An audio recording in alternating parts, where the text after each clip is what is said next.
Você falou exatamente dessa questão de quando a minha mãe morreu. Como que eu consegui assumir? Nem eu sei. Então. Foi assim, ó. Meu pai e minha mãe foram entubados juntos. No dia que meu pai foi liberado e a gente estava feliz que ia buscar, minha mãe morreu. Ou seja, era para eles se encontrarem. Eles não se encontraram. O meu pai ficava fugindo do quarto dele de fralda, procurando a minha mãe no hospital, porque ele ficou sabendo que minha mãe tinha ido pro mesmo hospital. Quer dizer, ele sabia que a gente ia fazer de tudo para isso. E então, o meu pai queria muito reencontrar minha mãe. Até isso eu questionei. Deus, por quê?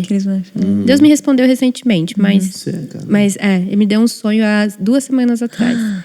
E aí eu tinha que pegar um pai que o médico tinha falado assim, ó, o seu pai não saiu do risco de vida.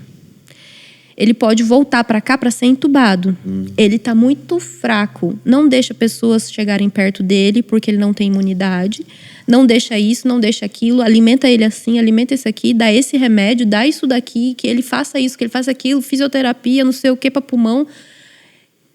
E eu tinha acabado de receber a notícia que minha mãe tinha morrido. E agora eu tinha um pai para cuidar. Um irmão em pedaços. Porque o meu irmão ficou 4 dias... Porque foi um estado de guerra, quando teve o pico. Os hospitais entraram em crise. Não havia vaga em Brasília, porque Brasília é uma cidade planejada. Que aqueles hospitais foram construídos, a cidade cresceu muito mais e os hospitais não atendem. No pico, aconteceu os meus pais de pegar no pico.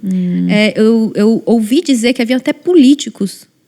Esse negócio assim, político tem preferência. Não tinha vaga para político. Ele tinha um político em fila. Eu falei, pronto, quem a gente é na fila do pão aqui, né? Aí a minha mãe foi jogada numa enfermaria de um hospital público. Porque mesmo a gente falando assim, eu pago o que for, eu vendo a casa aqui, ó, para colocar meu pai e minha mãe num hospital agora para ser internado, porque eles já tinham parâmetros para intubação, já não estavam respirando e o oxigênio deles estava muito baixo. A gente tinha um oxímetro, a gente estava testando, a gente tinha uma médica, nossa amiga, que prestava todo o conhecimento técnico e a gente já sabia que estava no nível já de ter problema neurológico. Então, foi muito tenso. Nisso, meu irmão foi aceito quase que como um técnico de enfermagem, mesmo ele não sendo, porque tava um caos tão grande no hospital que quem ia limpar, quem ia dar comida, quem ia dar tudo. O meu irmão se colocou nesse lugar e ficou quietinho, não reclamou. Porque se você reclama, eles te tiram. Porque você começa a ver muita coisa errada, entendeu? E o meu irmão só me falava por telefone. E meu irmão segurou as informações por 3 dias. Isso foi o pior. Ele só foi me contar no último minuto como que estava realmente grave. Aí eu entrei em pânico. Eu já estava lá, porque quando eu soube que os meus pais foram internados, eu saí literalmente com a roupa do corpo e fui, peguei o gato, coloquei no carro. Porque eu tenho um monte de bicho, mas eu tinha há alguns dias pego um gato quase que recém-nascido. Eu falei, não sei nem o que fazer com o gato. O gato cresceu, ficou 2 meses na casa da minha mãe enquanto a gente estava lá. Nada a ver eu comentar isso, né? Mas não, muito bom, mas eu adorei. É que sempre tem um bichinho no meio da história da Marcela. TDAH aqui, eu tô me conectando. A gente ama. Janelas a gente abre janelas aqui. A gente vai correr no corredor abrindo várias janelas. Quase que eu fiz uma pergunta aqui pra quebrar o clima. Tipo, e os seus animais? Quase que eu fiz isso. Não, depois fala dos animais. Mas você só pensou nos meus animais porque você tem TDAH, tá? Tem, não, já tô falando. Cara, que legal, ela tinha um gatinho. Nossa, eu queria ter um gatinho. Olha aqui onde eu fui também. Meu Deus, cara. Que doideira. Não, aí eu sei que, assim, pegou o gatinho. Resumindo, o meu irmão ficou 4 dias num hospital público vendo pessoas morrendo e os meus pais definhando ao ponto de fazer nas calças, não se alimentar e não muito querer triste. Quase acordar mais porque estava muito ruim.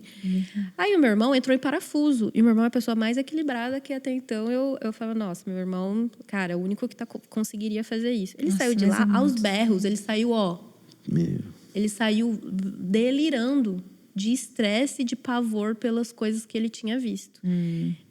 Então, meu irmão não tinha estrutura, meu pai, 0. Minha mãe tinha acabado de falecer. Quem eu tinha? Graças a Deus, o meu esposo. O meu esposo foi cuidar das coisas as partes, né, de documentação, porque como haja burocracia depois que uma pessoa morre. E ainda você tem que passar por isso. Então, e é uma coisa que ninguém está preparado. Ninguém. Né? Ninguém nem sabe o que eu vou fazer. Com um pastor nosso, alguns anos atrás, e ele estava comentando isso. Ele falou, cara, Isso é uma coisa que você nem quer aprender a mexer porque você não espera, não é a lei natural acho que da as vida. igrejas Deveriam falar um pouco mais. Vamos falar um dia sobre morte literal, o que a gente vai fazer? Ensinar. Tem que chamar uma funerária, tem que escolher um caixão, tem que ir Doideira, em cartório, cara. tem que Quanto não que sei se o quê, gasta, né? Quanto se Também. gasta? Será que você tem algo guardado para isso? Meu Deus. Porque você pode, de repente, ver a pessoa que você ama ser quase jogado com indigente se você não tiver um dinheiro para enterrar a pessoa que você ama guardado, muito doido. entendeu? E é umas coisas bizarras, assim, que acontece. Meu esposo tomou a frente. O meu irmão em choque. Eu em choque. Meu pai nem tava voltando à vida e sabendo essa notícia. Nossa. Aí o que acontece? É assim, para resumir. Eu segurei a casa. Eu evitei chorar, porque se você para pra chorar, você se entrega. Aí já era. Não tô falando que essa é a forma correta, mas foi a forma que eu Você precisava lidou. para manter ali na situação que a gente estava. Então, eu cozinhava, eu limpava, não porque tinha muita gente ajudando, mas assim, ó, eu mantive a casa funcionando, eu mantive a saúde do meu pai, eu apoiei o meu irmão que estava para passar pelo noivado, pelo pedido de noivado há alguns dias, e minha mãe que estava preparando com ele as festas e tudo. Eu fiz a festa de noivado do meu irmão, fui com ele para ele fazer o pedido. Uma semana depois que minha mãe morreu. Gente. Menos de uma semana depois. Caramba. Porque meu irmão estava tão assim desregulado que eu falei: vamos continuar a vida sua porque é o que você precisa. No fim, nem deu certo. Mas isso aí por coisas pessoais. Mas Sim. assim, Segue o jogo. eu falei, eu vou manter todo mundo vivendo. Isso, Eu decidi isso, Mas entendeu? assim. Eu vou manter todo mundo vivendo. Porque isso era o que a minha mãe fazia. E a minha mãe era esse tipo de pessoa. sim. Ela era extremamente sensível. Mas se acontecesse uma coisa e as pessoas precisassem dela, a minha mãe era a pessoa mais forte que eu conhecia. Minha mãe era uma leoa. E aí eu me sentia, não quero o papel da minha mãe, mas eu sabia. Eu entendi o que era ser uma matriarca nesse nível. Sim. Que é uma matriarca que não tem preguiça, cara. Não tem as coisas. Se ela tiver que fazer, ela vai lá e faz, pronto, acabou. E ela não se justifica, ela não quer glória. É diferente de uma pré-matriarca Sim, que ela sim. ela quer ser reconhecida e tudo mais. Não que ela não mereça reconhecimento, tá? A gente tá falando aqui da expectativa de uma matriarca. A matriarca merece tudo, Ela não todos os faz pra louros. merecer, mas merece. Ela não faz sim. pra merecer e ela merece. E ela é a que mais deveria e que deve ser com certeza. elogiada e respeitada e valorizada. Enfim. Aí depois, Nossa, que 2 meses lá resolvendo tudo, casa, quem vai ficar com a casa, advogado, porque meu pai não queria ficar na casa. Então, onde meu pai vai morar? Vai alugar a casa? Vai deixar fechada? O que vai fazer com as coisas? Aí eu voltei para casa. Meu esposo voltou, ficou cuidando da nossa casa. Eu voltei alguns dias depois. Fiquei 1 semana dentro da casa da minha mãe, mexendo em todas as coisinhas dela para decidir o que eu tinha que resolver com tudo da casa dela. Desde a agulha dela, do sutiã, até o que eu vou fazer com os móveis e as coisas da igreja que ela guardava em casa. Tira a força da onde, Tudo. né? E aí, depois disso tudo, coloquei num caminhão. Passei o dia colocando num caminhão, porque eu não queria que nada que eu resolvi guardar quebrasse. Fiz as doações que precisavam ser feitas. Na mesma hora, eu tomei um banho de 2 minutos, botei a mesma roupa, porque eu só tinha ela. Peguei um carro e dirigi sozinha a madrugada inteira, de Brasília até São Paulo, sem dormir. Que? Depois de 1 semana trabalhando e sem dormir direito. Fora, vindo de 2 meses extensos. Foram horas de solitude ali, você... Não, Deus. eu vim com a minha tia do lado, mas a minha tia dormiu. A minha tia dormiu.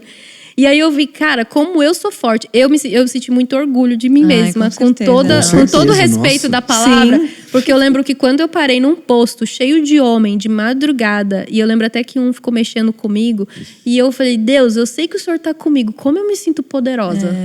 Porque eu tô aqui resolvendo as questões da minha família. Que A doideira, minha né? família precisa de mim. E é isso aí. Liguei a caminhonete, era uma TR4zinha, 4x4. Liguei e fui. Cheguei em casa, o caminhão chegou um pouco depois, descarreguei tudo, coloquei tudo no lugar, alimentei todo mundo e dormi. Uau. Caramba. Isso 2 meses e meio seguidos. Que isso. E cuidando da saúde do meu pai também. Nisso ele já tinha onde morar, ele já tinha novas roupas, ele já tinha tudo dobrado, cheirosinho. Eu já tinha feito um enxoval para ele com as peças as que tinham memória, as que não precisava ter memória para o dia a dia, para ele não sofrer. Eu já tinha encaminhado todo mundo. Já tinha encaminhado meu irmão, já tinha encaminhado meu pai. E agora eu ia cuidar do meu lar. Quando eu voltei pro meu lar, eu era outra matriarca.